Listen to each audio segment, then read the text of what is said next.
Bonjour à tous et bienvenue sur le plateau de Bonjour chez vous. Hier, nous avons parlé de la jeune génération. Et bien aujourd'hui, nous allons voir ce que nous pouvons apprendre de nos aînés. Et je suis avec deux aînés, Annabelle et Omer. Parlez surtout de toi, je pense. Je suis choqué. Pour une Ils sont jeunes, Annabelle. Hein? Ah, extrêmement jeune. Apparemment, il y en a un qui se sent concerné et une pas, en tout cas. Je suis jeune d'ailleurs, je suis encore très jeune. Quel âge as-tu, Annabelle? Eh bien, à vous de me le dire, quel âge vous pensez que Sondage. j'ai? Ça va faire mal en fait. Ça va faire mal. 16 ans. Peut-être. Je ne vous demanderai pas de pronostiquer l'âge Ils vont d'Omer. l'écrire pareil. Non, au cas où, au cas Je où. suis très jeune. Absolument, c'est vrai. Très. Nous sommes tous Il tout est à plus fait jeune, jeunes. il est plus jeune que ce que vous pensez. C'est horrible. En tout cas, Omer, tu t'es mis dans une position d'aîné puisque tu vas faire une rubrique famille. Quand et comment transférer son savoir en tant qu'aîné? Transférer son savoir sera le mot-clé. Oh, tu vois, ça, c'est une introduction, Annabelle. Ah Prends-en oui. de la graine. Tu vois, t'es un aîné, je dois apprendre de toi. Exactement. Aujourd'hui, nous allons voir que nous avons à apprendre de nos aînés et que c'est la raison, entre autres, pour laquelle nous leur devons le respect. Mais nous allons voir que c'est un respect mutuel qui doit s'accomplir et pas juste dans un sens. Et on commence donc tout de suite avec Annabelle dans la pensée du jour.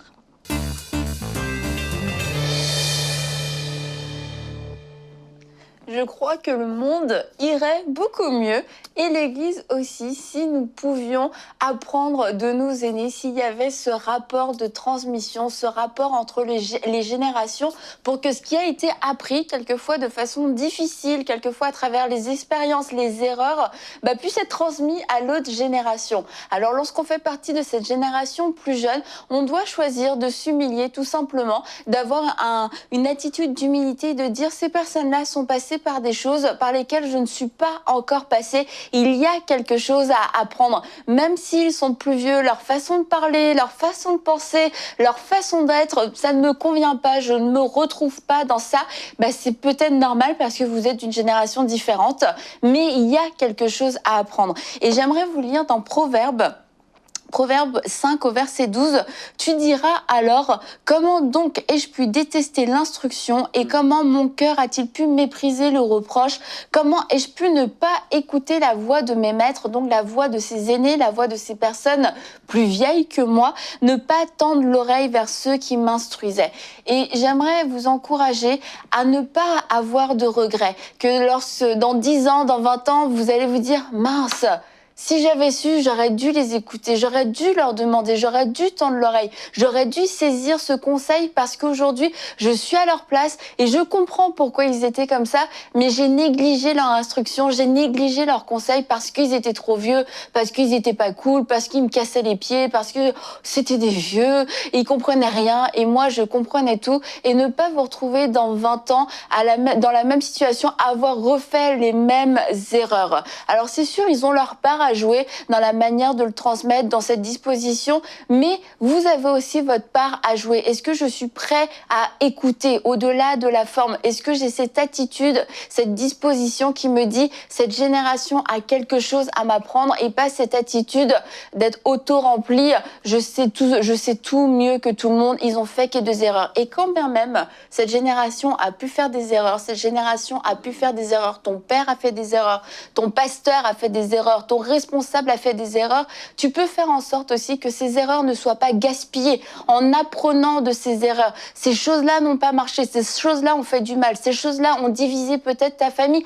Apprends avec humilité de tes erreurs en te disant « Seigneur, permets-moi de ne pas refaire ces mêmes choses. Enseigne-moi à faire de façon différente. » Et ces erreurs seront comme des balises, des limites. Ça, on peut pas aller de ce côté-là parce qu'on a vu le mal que ça avait fait, mais on va gaspiller ces erreurs si on est dans le jugement, si on est dans le mépris. Mais si on est dans cette attitude d'humilité, il y aura un enseignement et il y aura une leçon. Alors oui, on peut apprendre de ces aînés qui sont là aujourd'hui. Profitons alors qu'ils sont encore vivants, alors qu'ils sont présents dans nos vies pour qu'ils puissent nous transmettre leur expérience, qu'ils puissent nous transmettre leurs souvenirs, qu'ils puissent nous transmettre ce qu'ils ont vécu et que nous, avec le Saint-Esprit, on puisse quelquefois en tirer des leçons si eux ne savent pas comment nous le transmettre exactement, mais demander au Saint-Esprit, regarde, il m'a raconté ça, quelle est la leçon à en tirer? Saint-Esprit, quelle est la leçon à retirer de ce que mes aînés, de ce que mes ancêtres, de ce que l'autre génération a fait, a entendu de toi? Et je crois que le Saint-Esprit va vous permettre d'avoir une oreille attentive à ce que vos aînés diront dorénavant. Amen, amen. Merci Annabelle. Qu'on le veuille ou non, il y a une transmission qui se fait en fait de parents à enfants, d'aînés à plus jeunes. La transmission se fait qu'on en ait envie ou pas, qu'on en ait conscience ou pas, on le sait, hein, on fonctionne comme ça. Et parfois en grandissant, on se dit « Ah, je reproduis les mêmes choses que ma mère. Oh, on dirait mon père. » Et c'est agaçant. Mais en fait, quand c'est une transmission qui est reçue volontairement et qui est transmise volontairement, on choisit ce qu'on transmet. Et c'est là où la transmission devient vraiment intéressante et devient qualitative. C'est que on va choisir, j'aimerais vraiment, maman, papa ou grand-père, grand-mère, que tu puisses me parler sur ce sujet, me raconter peut-être ta vie quand tu étais jeune, comment tu as vécu ça, comment tu as traversé cette épreuve, ou qu'est-ce que Dieu t'a enseigné dans telle ou telle situation. Quand c'est une transmission volontaire avec deux personnes qui choisissent en fait d'échanger et puis de se transmettre de l'information de qualité, mais ça évite justement peut-être qu'on reproduise bêtement les choses négatives qui nous ont été présentées dans notre vie, parce que comme je le dis, la transmission va se faire de toute façon. Donc quand il y a un choix, une vraie disposition de cœur, on peut transmettre les bonnes choses et on se retrouve avec un cœur qui est réceptif, qui est à l'écoute, et c'est tout bénéfique en fait des deux côtés, parce qu'il y a énormément à apprendre. Pourquoi reprendre les mêmes mauvais chemins que peut-être nos parents, nos grands-parents, alors qu'ils l'ont pris, ils ont dit bah non, là, attention, il y a un énorme trou. Oh, si j'allais voir s'il y a un trou, hop, on tombe dans le trou. Bah, si on peut juste éviter, c'est vraiment, c'est tout à notre avantage en fait. Et notre verset du jour est dans 1 Pierre au chapitre 5 et au verset 5. De même, vous qui êtes jeunes, soyez soumis aux anciens. Attendez, écoutez la suite. Et tous, dans vos rapports mutuels, revêtez-vous d'humilité. Et c'est les rapports mutuels, je pense que c'est la clé de ce verset. Oui, il y a une soumission aux anciens. On leur doit le respect, c'est une autorité, une forme d'autorité dans notre vie, mais le respect doit être mutuel, la reconnaissance doit être mutuelle, et comme on l'a dit hier, on ne méprise pas la jeune génération a besoin d'être respectée, c'est un besoin qu'elle a, et ainsi les jeunes vont aussi beaucoup plus facilement respecter les aînés, et quand on est dans ce rapport mutuel, il y a un équilibre qui s'installe, et comme je le disais tout à l'heure, c'est tout à notre avantage des deux côtés en fait.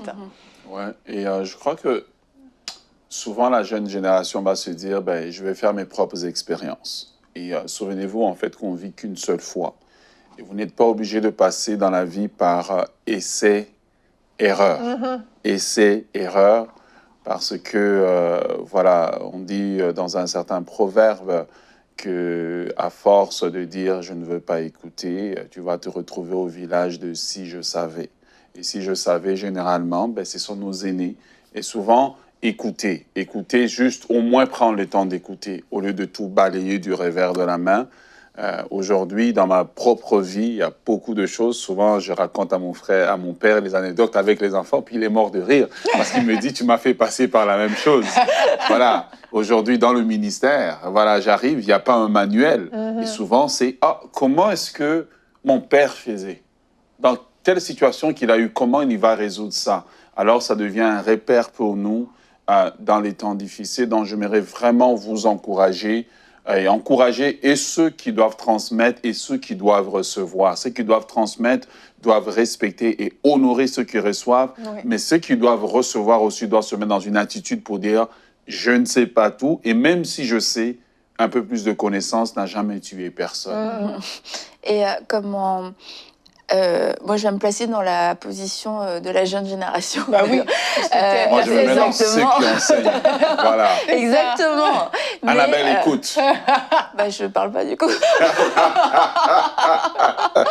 C'est que on doit montrer à la génération des aînés. Et quand on dit des aînés, c'est pas forcément des gens qui ont 40 ans de plus que nous. Quelquefois, c'est des gens qui ont déjà fait quelques pas de plus que nous. Alors, il peut y avoir différentes sortes d'aînés, mais quelqu'un qui a été maman avant toi, puis qui a des enfants qui ont 5 ou 6 ans, bah, ils sont déjà passés par la grossesse, la maternité. Donc, quelque part, c'est des aînés. Après, tu as aîné, qui est la grand-mère.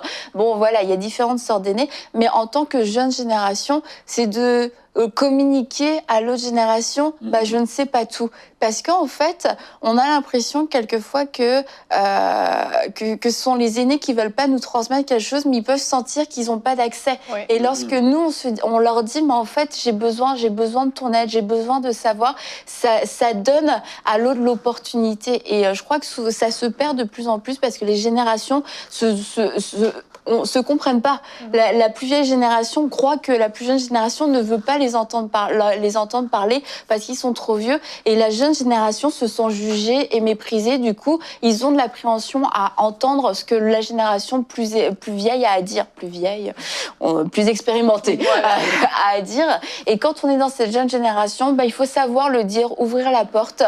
Bah, parle-moi. Et en fait, ça va tout de suite faire tomber certains murs, certains clivages, parce que quelquefois, les aînés arrivent avec beaucoup de parce qu'ils pensent qu'ils arrivent dans un terrain hostile. Et on a besoin de montrer, oui, de l'humilité et de dire et d'ouvrir la porte.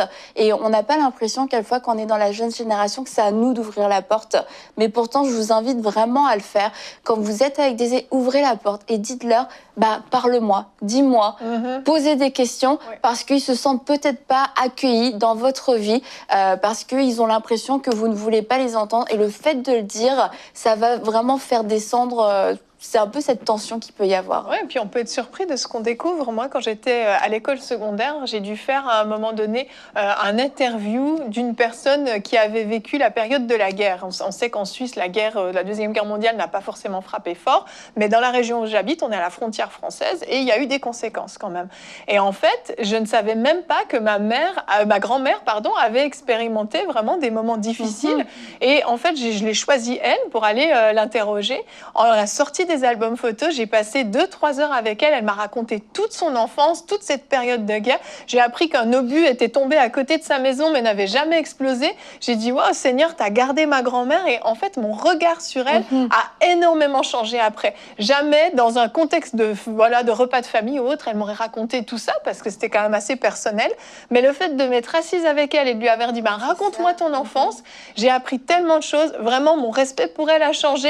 La relation que j'ai eue avec elle, qui était assez superficielle, a changé. Et ça a ouvert vraiment la porte à ce qu'elle puisse m'enseigner des choses. Donc, je rejoins totalement ce que tu dis. Allons les rencontrer. Je parle là des grands-parents, mais peu importe. Effectivement, un aîné, c'est quelqu'un qui a quelques années de plus. Et posons simplement des questions qui vont donner ce droit de parole, cet accès pour pouvoir recevoir de la connaissance. Après, on fait le tri. On sait, on peut nous transmettre des choses qui sont bonnes et des choses moins bonnes. On fait le tri, mais au moins on a l'opportunité de recevoir quelque chose qui nous sera utile finalement. Ouais, et en fait, je reviens sur notre thème, c'est de transmettre la connaissance ou l'expérience et non d'imposer.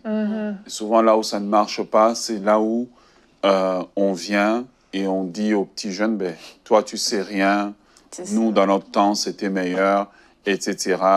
Vous savez, la fameuse classique du parent qui dit « Moi, j'étais toujours premier de classe jusqu'au jour où on découvre son diplôme, un de ses bulletins scolaires, puis on se rend compte que ce n'était pas la réalité. » Mais si on vient pour transmettre, je crois que des deux côtés, nous devons créer un climat favorable pour que ça soit reçu. Celui qui vient ne vient pas pour imposer, mais vient pour, donner un avis basé sur son expérience. Puis il dit, c'est mon expérience. C'est lui qui reçoit en disant, j'écoute au moins, je trie ce qui est bon et j'adapte ce qui m'a été dit à mon contexte, à moi. Ouais. Et on le voit beaucoup dans le domaine des relations. Parfois, un jeune homme va venir avec une jeune fille, juste à regarder, on dit, ça là, c'est une catastrophe. Et puis quand on essaye de leur dire, non, c'est mon histoire, je vais faire mon expérience, puis l'expérience que tu as voulu vivre va t'accompagner parfois toute ta vie. Ouais. Effectivement. Avant de passer à ta rubrique famille, parce que là, je te sens prêt à embarquer, chaud. je vois ça, j'osais pas le dire. J'ai une citation de Billy Graham, qui lui, vraiment, a été un aîné pendant longtemps et a enseigné beaucoup de monde. Il a dit: le plus grand héritage que l'on puisse transmettre à ses enfants et ses petits-enfants n'est pas de l'argent ou d'autres choses matérielles accumulées dans sa vie, mais un héritage de caractère et de foi. Et je dis vraiment Amen. Si vraiment les aînés, les plus anciens peuvent au moins transmettre un héritage de caractère et de foi à la génération suivante, c'est tellement précieux et ça en vaut tellement la peine. Puis on va voir avec toi, Omer, maintenant, comment, en tant qu'aîné que tu es, pardon, nous pouvons... Aîné dans le sens de sagesse. Exactement. Nous pouvons transmettre à la plus jeune génération notre savoir. On enchaîne avec la rubrique famille. Alors, nous commençons avec la parole de Dieu pour répondre à cette question: quand et comment transférer son savoir en tant qu'aîné? D'abord, j'aimerais commencer par dire que c'est un privilège d'être un aîné et d'être quelqu'un qui a expérimenté des choses et d'être dans une position où l'on peut transmettre. Dans 2 Timothée, chapitre 3, le verset 15, Paul dit à Timothée: de ton enfance, tu connais les saintes lettres qui peuvent te rendre sage à salut par la foi en Jésus-Christ. Et Paul ira plus tard pour dire à Timothée pourquoi il connaît ces lettres: parce qu'il a reçu l'enseignement de sa mère et de son aïeul Loïs. Donc il y a eu des personnes qui ont créer un climat dans lequel Timothée pouvait recevoir. Et j'aimerais dire à nos aînés, à ceux qui sont expérimentés, que vous n'êtes pas inutiles. C'est vrai que la société semble vous mettre dans une position où on met les personnes âgées de côté, on met les personnes d'un certain âge de côté, mais j'aimerais vous dire que vous avez des trésors à transmettre. Ces trésors ne sont pas simplement vos réussites, c'est aussi vos échecs, parce que vos échecs peuvent faire aussi qu'une personne évite de répéter les mêmes erreurs, parce que l'on peut changer le monde, on peut changer la technologie, mais l'être humain reste toujours l'être humain, et l'être humain est toujours en relation avec un être humain, donc on produit toujours les mêmes résultats. Alors vous êtes un trésor, vous avez des trésors en vous que vous pouvez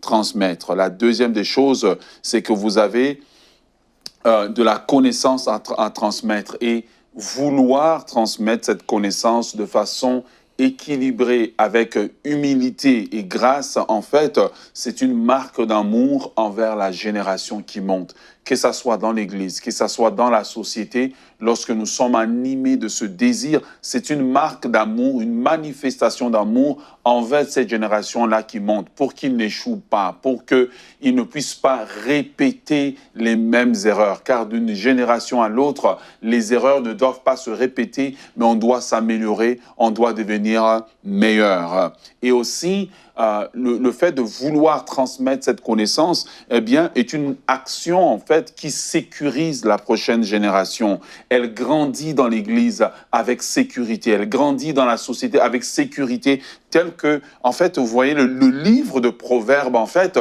c'est vraiment un livre qui a été écrit pour transmettre la connaissance, pour que la prochaine génération soit équilibrée et qu'elle ne commette pas les erreurs, soit de la génération précédente ou les erreurs que la génération précédente a vues. Ouais. Le livre de Deutéronome est un livre qui est écrit pour une génération qui va entrer dans le pays promis. Pourquoi? Pour qu'ils ne répètent pas les erreurs de la génération précédente. Alors, lorsqu'on regarde même la parole de Dieu elle-même, c'est un livre de transfert de connaissances. Toute la société des Hébreux dans la parole de Dieu, en fait, a été une société de transfert de connaissances pour éviter que les erreurs puissent être répétées. Alors, vous avez des trésors. Dieu vous met dans une position où vous pouvez influencer la prochaine génération en les aimant assez pour transmettre la connaissance, en les sécurisant par vos expériences, par ce que vous avez vécu. Et vous n'avez pas pour cela besoin d'être un professeur d'université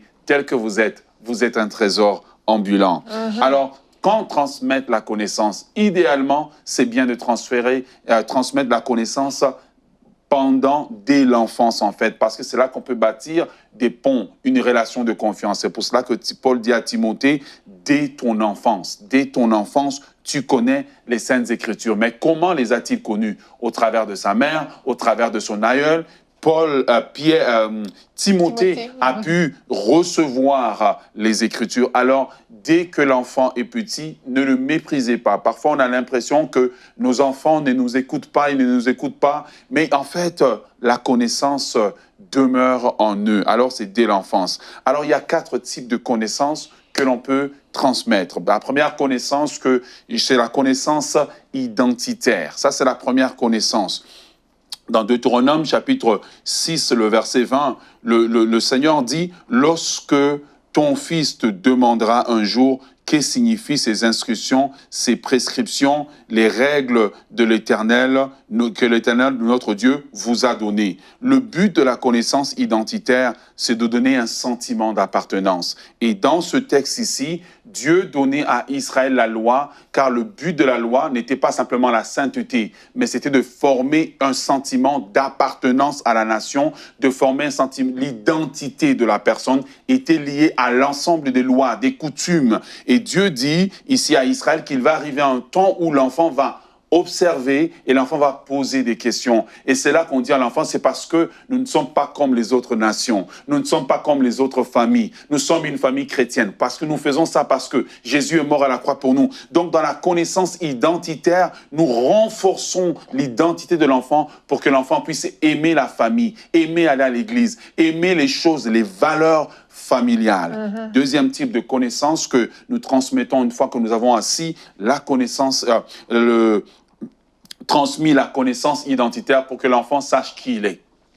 Voilà. La deuxième, c'est bien transmettre la connaissance disciplinaire. C'est là qu'on veut former le caractère de l'enfant pour que l'enfant apprenne par exemple que le mensonge n'est pas une bonne chose, de respecter les règles, de respecter les instructions, c'est là qu'on le transmet. Voilà pourquoi dans Galates chapitre 2, le chapitre 4, le verset 2, Paul dit qu'ils étaient mis sous des tuteurs. L'enfant est mis sous un tuteur jusqu'au temps appointé par le Père. C'est là qu'on travaille le caractère de l'enfant. C'est là qu'on dit à l'enfant, tu sais, tu ne dois pas voler parce que je connais un jeune homme, je connais quelqu'un qui a volé ou bien moi-même j'ai volé. Voici les connaissances que j'ai eues. Le but ici, c'est d'emmener que le caractère puisse former. Là, on travaille sur des choses en particulier. Là, l'enfant commence à avoir peut-être 9 ans, 10 ans. Le caractère s'est déjà développé. Il connaît la famille à laquelle il appartient. Mais maintenant, ce qu'on veut, c'est qu'il apprenne à délaisser certaines choses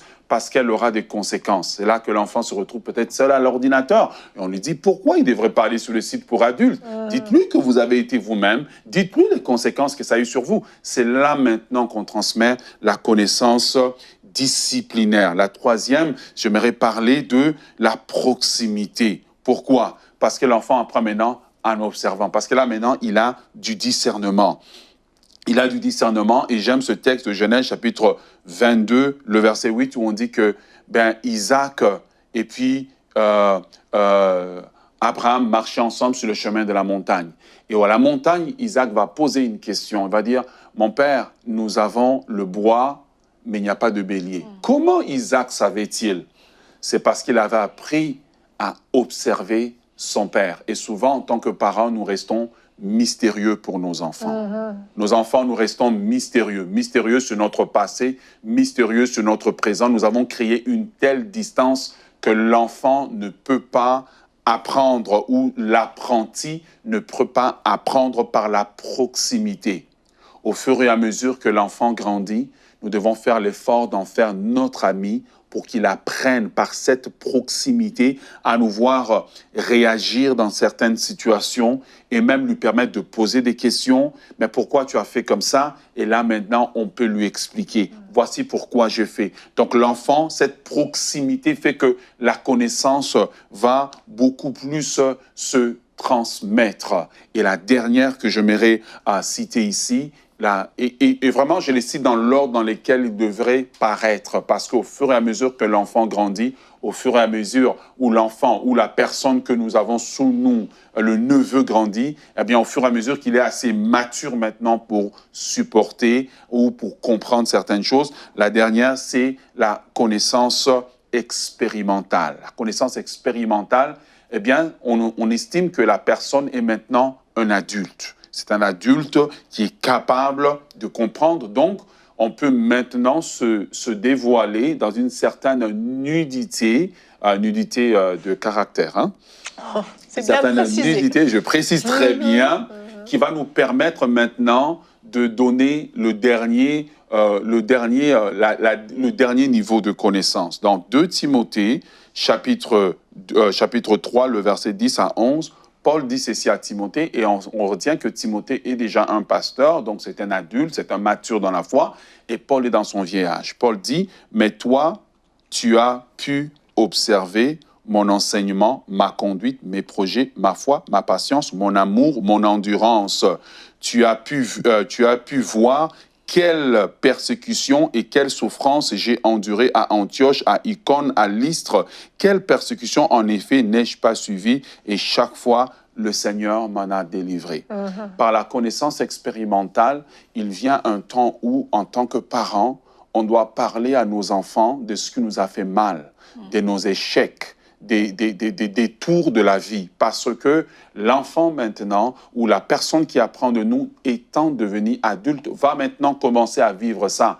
Parlez-lui des collègues du travail qui vous ont peut-être fait un mauvais coup. Parlez-lui de votre relation avec peut-être un patron qui a été difficile. Et c'est là maintenant qu'en fait, on donne le paquet maintenant à quelqu'un qui est devenu un adulte. On doit lui dire la vérité. On doit lui expliquer peut-être, tu sais, tu étais petit, je n'ai pas pu t'expliquer, mais si dans la famille, tel et tel ne se parle pas, voici vraiment ce qui est arrivé. Et tout le long de la parole de Dieu, on retrouve ça. C'est pour ça qu'on dit que Noé était nu dans la tente. Ce n'est pas dit à des enfants, c'est dit à un adulte, c'est dit aux adultes. Il y a toutes des expériences. On raconte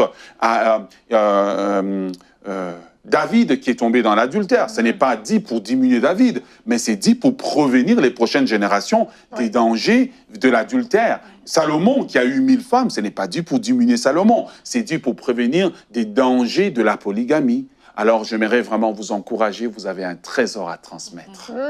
Merci, Omer, merci beaucoup. C'était super bien construit, ta rubrique famille. Hein. Honnêtement, on sent la préparation, là. On sent la préparation, sincèrement. Sincèrement, merci beaucoup.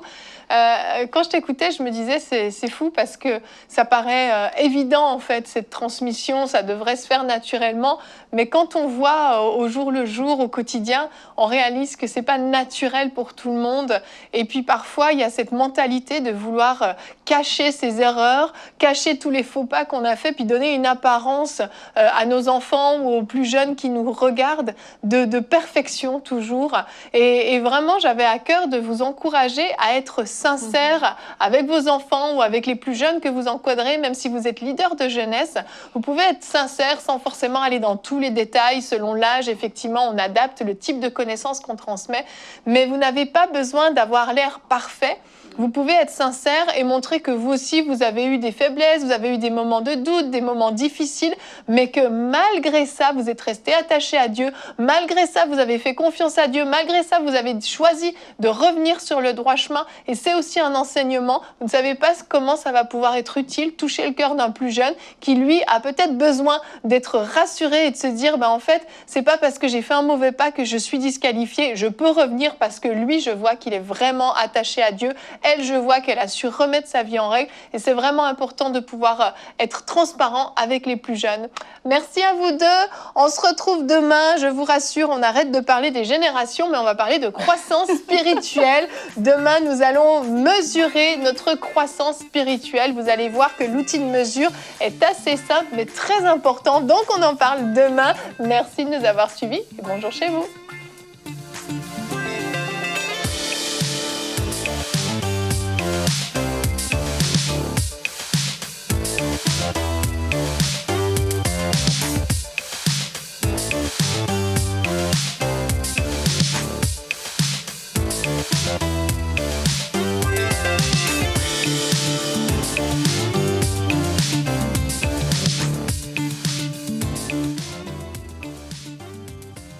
Hello, c'est Evelyne. Merci d'avoir regardé cette émission.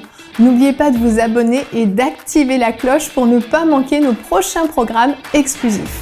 Et si vous avez à cœur de soutenir cette œuvre par un don, je vous invite dès maintenant à faire partie de la grande famille des partenaires en allant sur emcitv.com/don.